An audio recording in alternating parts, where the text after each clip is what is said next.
अलामा Iqbal open university course code 247। Exercise है इसकी हमारे पास 5.1 और इसका हमारे पास है क्वेश्चन नंबर 7। अगर एक शख्स की कुल सालाना आमदन 6,25,000 रुपये हो तो जबकि छूट उस पर 1,50,000 रुपये हो तो बकाया आमदन पर 4.5% की शरह से काबिल अदा टैक्स मालूम कीजिए। तो स्टेटमेंट में हम इसकी लिखेंगे सबसे पहले कुल सालाना आमदनी इज इक्वल टू हमारे पास है 6,25,000 रुपये। ठीक है, और छूट इस पे है हमारे पास 1,50,000 रुपये।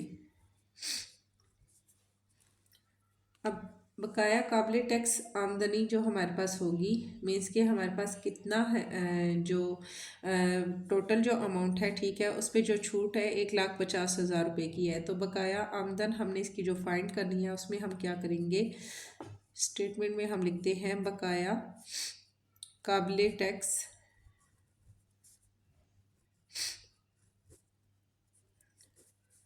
आमदनी। ठीक है, अब पहले तो हमें सवाल में क्या किया गया, एक शख्स की कुल सालाना आमदनी कितनी है 6,25,000 रुपये और इस पर छूट है 1,50,000 रुपये। तो बकाया आमदनी पर 4.5 की शरह से काबिल अदा टैक्स, पहले तो हमने बकाया आमदनी जो है वो हमने फाइंड करनी है। तो बकाया उसकी जो रिमेनिंग अमाउंट होगी वो हमारे पास क्या होगी, वो होगी हमारे पास, हम इसमें से 6,25,000 रुपये में से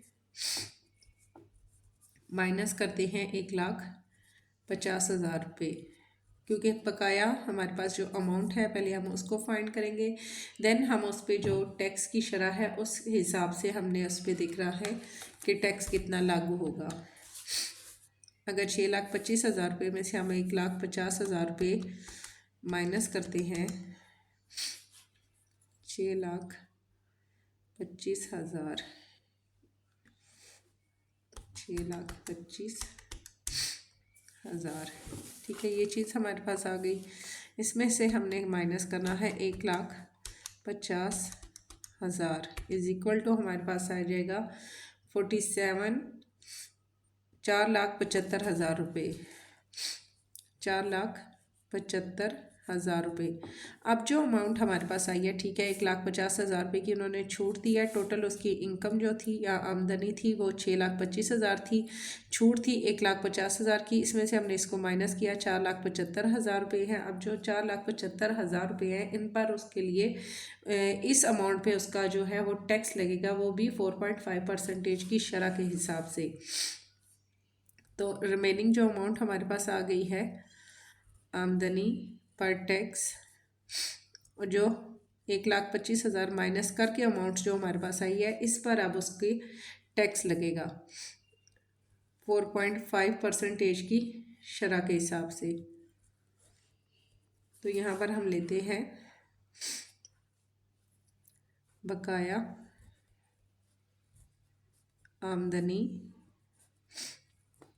पर काबिल अदा टैक्स, क्योंकि 1,25,000 निकाल कर जो अमाउंट उसके पास बचेगी उस पर उसको टैक्स अदा करना होगा 4.5। हम इसी तरह लिखेंगे, परसेंटेज का हम लेंगे 100, इसको मल्टीप्लाई करेंगे हम टोटल अमाउंट के साथ। टोटल अमाउंट जिस पर टैक्स लागू है वो है 4,75,000 रुपये। ठीक है, यहाँ 2 ज़ीरो इन 2 ज़ीरो से कट हो जाते हैं, रिमेनिंग हमारे पास रहता है 4,750 रुपये, और इसको हम मल्टीप्लाई करते हैं 4.5 से। 4.5 को हम मल्टीप्लाई करते हैं 4,750 से, इज इक्वल टू हमारे पास आता है इसका 2,137 2,137 रुपये, यानी 21,375 रुपये इस पर जो इसकी टोटल आमदनी है, टोटल नहीं है, 1,50,000 इसमें से निकाल के जो अमाउंट है उस पर जो इसको टैक्स अदा करना होगा वो 21,375 रुपये होगा। क्वेश्चन नंबर 8 है इसका, एक शख्स की कुल आमदनी 5,25,000 रुपये है जबकि छूट की रकम 1,50,000 रुपये है। ठीक है, सेम वही मेथड हमारे पास आ जाएगा। टोटल अमाउंट में से हम इसको माइनस करेंगे। इसकी बकिया आमदनी पर 4.5% की शरह से काबिल अदा टैक्स मालूम कीजिए। फिर उसी जो हमारे पास अमाउंट आएगी उसका हम काबिल अदा टैक्स फाइंड करेंगे, जबकि 10,000 रुपये की रकम इनकम टैक्स की मद में पहले ही मनहा कर ली गई है।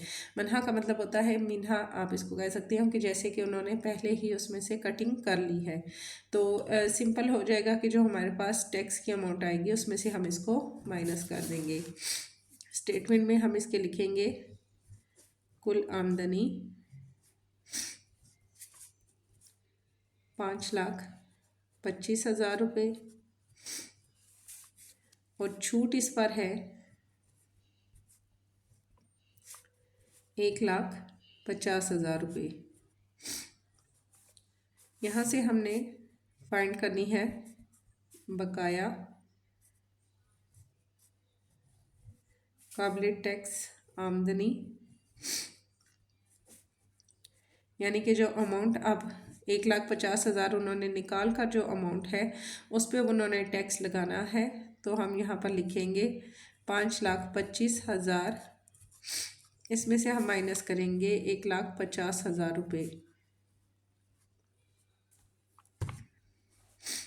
5,25,000 में से हम माइनस करेंगे 1,50,000, तो हमारे पास आएगा 375 एंड 000, 375 एंड 000 यानी 3,75,000 रुपये। ठीक है, अब ये वो अमाउंट है जिसके ऊपर उन्होंने क्या करना है कि टैक्स लगाना है। उसकी टोटल अमाउंट में से 1,50,000 की छूट देकर रिमेनिंग अमाउंट जो है इसके ऊपर उन्होंने 4.5% के हिसाब से टैक्स लगाना है।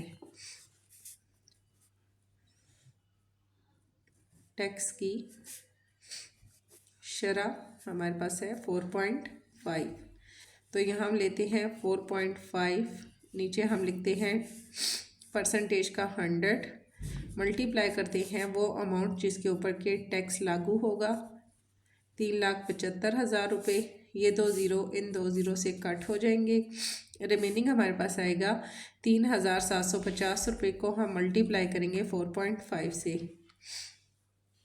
3,750 को मल्टीप्लाई करेंगे हम 4.5 से इज इक्वल टू हमारे पास आएगा 1,687 एंड 5, 16,875 रुपये। अब ये वो अमाउंट है जो कि टैक्स की है, और ये जो रिमेनिंग उसके पास अमाउंट थी 1,50,000 की छूट देने के बाद जो अमाउंट है जिस पे 4.5% के हिसाब से उसने टैक्स अदा करना है, तो वो उसको कितना देना होगा, यानी 3,75,000 रुपये पे उसको 16,875 रुपये टैक्स देना पड़ेगा। अब इसमें से उन्होंने 10,000 पहले ही कटिंग कर ली, मनहा कर ली। ठीक है, तो वहाँ हम इसको लिखते हैं मनहा किया गया टैक्स। टैक्स की मद में उन्होंने पहले ही इसमें से कटिंग कर ली, तो हम यहाँ लिखेंगे 16,875 और इसमें से माइनस करेंगे हम 10,000 रुपये इज इक्वल टू हमारे पास आएगा, इसमें से माइनस करने हैं हमने 10,000 इज इक्वल टू हमारे पास आएगा 6,875 रुपये। 6,875 रुपये वो अमाउंट है जो कि इसने टैक्स में देनी है। ये हमारे पास आ जाएगा इसका आंसर।